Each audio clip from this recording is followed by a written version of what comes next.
Perkenalkan, kami dari kelompok 8 akan mempresentasikan hasil diskusi kelompok kami. Saya Aldi Putra Musenda selaku moderator yang beranggotakan Saya Devianto. Saya Usnita. Saya Fernanda dengan Anita Juliantara. Baiklah, kami akan membacakan hasil diskusi kami yang berjudul Hukum Persaingan Usaha. Hukum persaingan usaha adalah seperangkat aturan dan regulasi yang mengatur perilaku dan interaksi antara pelaku usaha di pasar dengan tujuan menciptakan dan memelihara persaingan yang sehat dalam kegiatan ekonomi. Pengaturan hukum persaingan usaha. Pengaturan hukum persaingan usaha di Indonesia dilakukan melalui Undang-Undang Persaingan Usaha Nomor 5 Tahun 1999. Undang-undang ini terdiri dari 11 bab dan 53 pasal yang dilengkapi dengan penjelasan umum dan penjelasan pasal demi pasal. Berikut adalah beberapa aspek penting dalam pengaturan hukum persaingan usaha. 1. Substansi pengaturan. Perumusan istilah atau konsep dasar yang digunakan dalam undang-undang maupun aturan pelaksanaan lainnya. Rumusan kerangka politik anti monopoli dan persaingan usaha tidak sehat berupa asas dan tujuan pembentukan undang-undang. 2. Tujuan pembangunan ekonomi. Pembangunan ekonomi yang hendak dicapai haruslah berdasarkan kepada demokrasi yang bersifat kerakyatan, yaitu adanya keadilan sosial bagi seluruh rakyat Indonesia. Tujuan pengembangan ekonomi yang hendak dicapai harus berdasarkan prinsip persamaan, efisiensi, berkeadilan, berkelanjutan, berwawasan, lingkungan, kemandirian, serta menjaga keseimbangan, kemajuan dan kesatuan ekonomi nasional. Selanjutnya akan dilanjutkan oleh rekan saya. Baiklah, selanjutnya hukum acara persaingan usaha. Tata cara penanganan perkara persaingan usaha terdapat dalam pasal 300 sampai dalam Undang-Undang Nomor 5 Tahun 1999. Pasal tersebut mengatur mengenai tata cara penyampaian laporan dugaan pelanggaran persaingan usaha, pemeriksaan, penyaluran, dan lanjutan penyidikan dan penyebab eksekusi putusan perkara persaingan usaha. Yang keempat, Komisi Pengawas Persaingan Usaha (KPPU) berfungsi sebagai badan pengawas dan bertugas mencegah praktik monopoli dan persaingan usaha tidak sehat ditimbulkan oleh pelaku usaha. Yang kelima, efektivitas dan efisiensi. Pengaturan persaingan usaha yang sehat sehingga menjamin adanya kepastian kesempatan berusaha yang sama bagi semua pelaku usaha. Terciptanya efektivitas dan efisiensi dalam kegiatan usaha. Selanjutnya, asas dan tujuan hukum persaingan usaha. Yang pertama, asas pelaku usaha di Indonesia dalam menjalankan kegiatan usahanya berdasarkan demokrasi ekonomi dengan memperhatikan keseimbangan antara kepentingan pelaku usaha dan kepentingan umum. Selanjutnya, tujuan untuk memelihara pasar kompetitif dari pengaruh kesempatan dan konspirasi yang cenderung mengurangi dan menghilangkan persaingan. Kepedulian utama dari Undang-Undang Persaingan Usaha dalam promoting competition dan memperkuat kedaulatan konsumen. Selanjutnya, tujuan lain hukum persaingan usaha. 1. Mencegah praktik monopoli, yaitu hukum persaingan usaha diciptakan dalam rangka mendukung terbentuknya sistem ekonomi pasar agar persaingan antar pelaku usaha dapat tetap hidup dan berlangsung secara sehat. 2. Mencegah persaingan usaha tidak sehat. Hukum persaingan usaha sifatnya mencegah terjadinya praktek monopoli. Persaingan usaha tidak sehat memiliki ciri-ciri sebagai berikut. 1. Jumlah pembeli sedikit dan jumlah penjual pun sedikit. 2. Barang yang diperjualbelikan heterogen dalam anggapan konsumen. 3. Tidak ada kebebasan untuk mendirikan atau membubarkan perusahaan. 4. Pembeli dan penjual tidak mengetahui satu sama lain. 3. Mengatur persaingan usaha sempurna. Ciri-cirinya yaitu sebagai berikut. 1. Jumlah pembeli banyak dan jumlah penjual pun banyak. 2. Barang yang diperjualbelikan homogen dalam anggapan konsumen. 3. Ada kebebasan memandirikan atau membubarkan perusahaan. 4. Sumber produksi bebas bergerak kemanapun. Baiklah, selanjutnya perjanjian dan kegiatan yang dilarang. Perjanjian yang dilarang 1.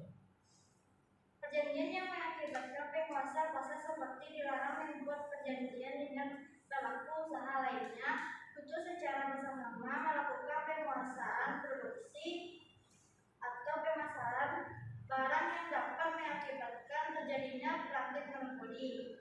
2. Perjanjian yang mengakibatkan diskriminasi, yaitu dilarang pelaku usaha bersama-sama melakukan diskriminasi terhadap konsumen atau pelanggan. 3. Perjanjian yang mengakibatkan penggabungan atau peleburan badan usaha. Kegiatan yang dilarang 1.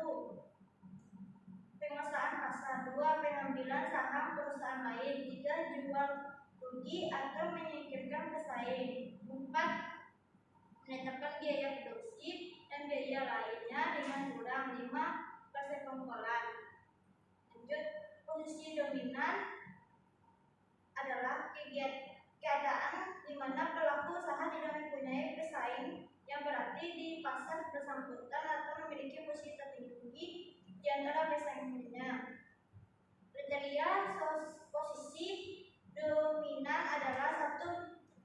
Pelaku usaha atau kelompok pelaku usaha menguasai 50% atau lebih pangsa pasar satu jenis barang atau jasa tertentu.